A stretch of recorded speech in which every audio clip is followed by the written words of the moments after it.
प्रभु के पवित्र नाम की स्तुति हो।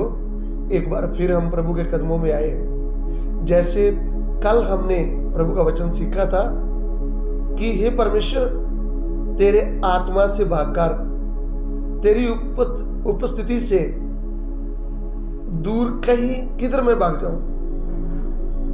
तो मैंने आपको वो बताया कि परमेश्वर सर्वव्यापी है, यानी एक ही समय हर जगह रहने वाला। तो आज हम आपको बताने जा रहे हैं कि परमेश्वर सर्वशक्तिमान है।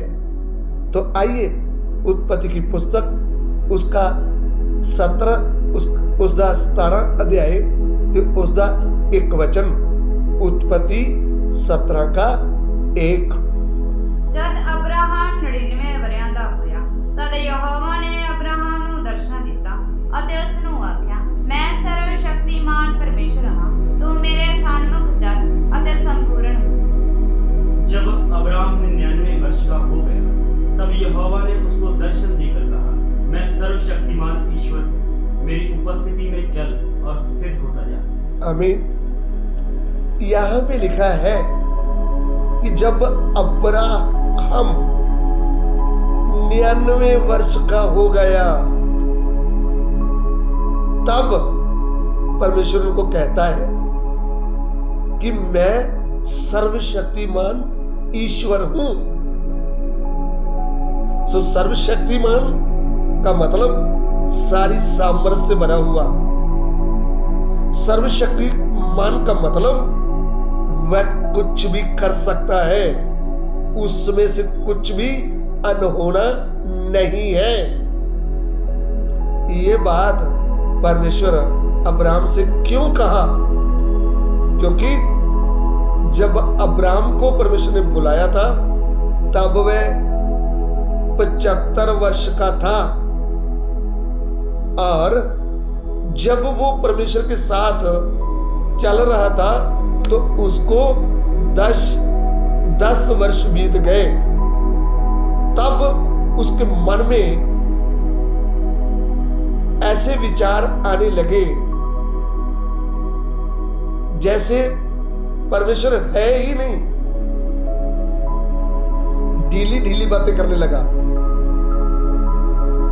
तब परमेश्वर को पता चल गया, क्योंकि परमेश्वर हमारे विचारों को भी जानता है। जब परमेश्वर को पता चला कि अब्राहम तो बहुत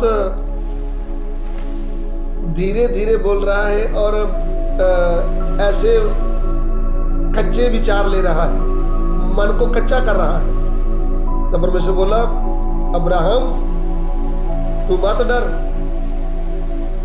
अभी इस वचन को हम देखेंगे उत्पत्ति 15:1। उत्पत्ति 15:1। ਇਹਨਾਂ ਗੱਲਾਂ ਦੇ ਮਗਰੋਂ ਯਹੋਵਾ ਦਾ ਵਚਨ ਅਬਰਾਹਮ ਕੋਲ ਦਰਸ਼ਨ ਵਿੱਚ ਆਇਆ ਕਿ ਨਾ ਡਰ, ਅਬਰਾਹਮ ਮੈਂ ਤੇਰੇ ਲਈ ਢਾਲ ਹਾਂ ਅਤੇ ਤੇਰਾ ਅੱਤ ਵੱਡਾ ਅਜਰ ਹਾਂ। आमीन। इन बातों से पश्चात यहोवा का ये वचन दर्शन में अब्राहम के पास पहुंचा, हे अब्राहम मत डर, तेरी ढाल और तेरा अत्यंत बड़ा प्रतिबल मैं हूँ। देखिए इधर में अब्राहम को बोला तुम मत डर, यानी इधर डरा हुआ है, इधर मन कच्चा कर दिया है। ये अपनी पत्नी सारा से बात किया है कि हमारे घर का वारिस तो हमारा नौकर ही होगा, हमारा तो बेटा होगा ही नहीं। कितनी बार हम ऐसा मन कच्चा कर देते हैं कि चाहे परमेश्वर है ही नहीं, लेकिन प्रियो परमेश्वर है। परमेश्वर हमारे मन को देखता है, परमेश्वर हमारे विश्वास को परखता है कि हमारा भरोसा उसके ऊपर कितना है। हमें कभी भी कच्चा मन नहीं करना चाहिए, हमें कभी भी घबराना नहीं चाहिए। वह हमारे मन की बातें जानता है और जानकर अब्राहम से बात करता है, तुम मत डर, मैं तेरी ढाल हूं। अरे तू ऐसे कच्चे विचार क्यों ले रहा है, कच्चा मन क्यों कर रहा है? मैं तुझे संतान दूंगा, इतनी जितने तारे हैं। अरे तू तारों को गिन नहीं पाएगा, सितारों को गिन सकता है तू? अगर उनको गिन सकता तो तेरी संतान होगी। तब अब्राहम ने इस बात को माना, लेकिन फिर भी बीच में अपनी मर्जी कर दिया है।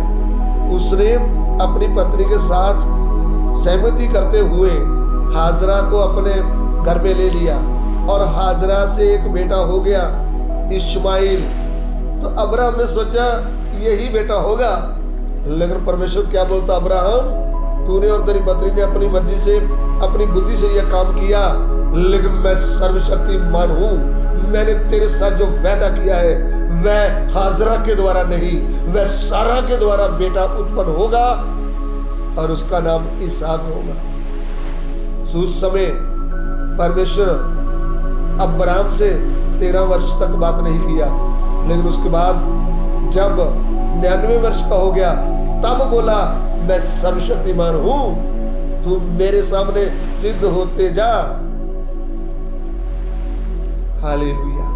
सो जब हम प्रभु के साथ चल रहे हैं, केवल परमेश्वर अब्राहम को खाली बेटा ही देना नहीं चाहता था, अब्राहम को ये ज्ञान प्रकट करना चाहता था कि मैं कौन हूं और तू मेरे साथ चलेगा तो अनंत काल तक जीवित रहेगा। ये चलते चलते अब्राहम को बात समझ में आ गया। फिर अब्राहम बोलने लगा मुझे बेटा तो मिल गया, कनान देश तो मिल गया, अभी मुझे इधर मन नहीं लगता, अभी मैं आपके साथ रहना चाहता हूं उस देश में जो आपने बनाया है। प्रभु के नाम की स्तुति हो। सो परमेश्वर सर्वशक्तिमान है। इस प्रभु के लिए हम धन्यवाद देते हैं। ये सर्वशक्तिमान आज से 2023 वर्ष पहले स्वर्ग छोड़ करके इस पृथ्वी में मनुष्य के रूप में आया है। इन्होंने मनुष्य के रूप में आते समय ये साबित कर दिया कि मैं वही अब्राहम का परमेश्वर हूं, सर्वशक्तिमान। इन्होंने 5 रोटी 2 मछली लेकर 5000 पुरुषों को खिला दिया और साबित कर दिया कि सर्वशक्तिमान ही मनुष्य के रूप में चल रहा है। उसका नाम है प्रभु यीशु। सो प्रभु यीशु भी सर्वशक्तिमान परमेश्वर है, इसलिए मरे हुए 4 दिन से मरे हुए लाजर को जिंदा कर दिया। प्रभु के नाम की स्तुति हो। आइए हम सिरों को झुकाएं। प्रभु तेरे वचन के लिए तेरा धन्यवाद, तेरे वचन में समझ में आने के लिए अनुग्रह दे।